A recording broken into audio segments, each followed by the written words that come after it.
প্রিয় দর্শক মণ্ডলী, আপনারা দেখতে পাচ্ছেন যে বিশ্বের জনপ্রিয় প্রতিহিংসা ফুটবলার এমবাপ্পে মোগো টক শোতে লইয়েছি। এখন তার মুখের থেকে শুনবো অসম্ভব গোল রে সে কিভাবে সম্ভব করলো। ভাই এটা কেমনে সম্ভব, একবার মোগো খুললা কইবেন?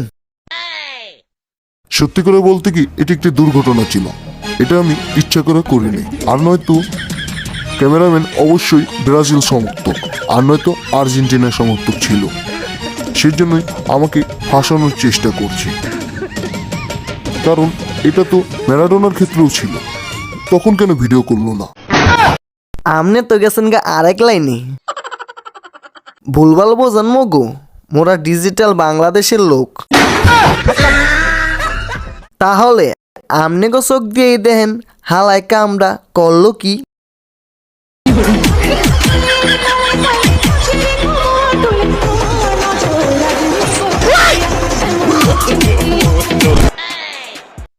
দর্শক মণ্ডলী, আর ওনারে প্রতিহিংসা বলার মানে হইল মগো মেসি বিশ্বকাপ জিতার পরে সবাই সংবর্ধনা জানাইলেও উনি মানে মগো এমবাপ্পে হিংসায় বাঁচে না। হালার পহালায় নিজেরে কি মনে করে, আজ এইটার একটা ফয়সালা করতে হইব, নয়তো মগো এই টক শো থেকে এবং কি মগো বাংলাদেশ থেকে হালার পহালারে যাইতে দিমুই না।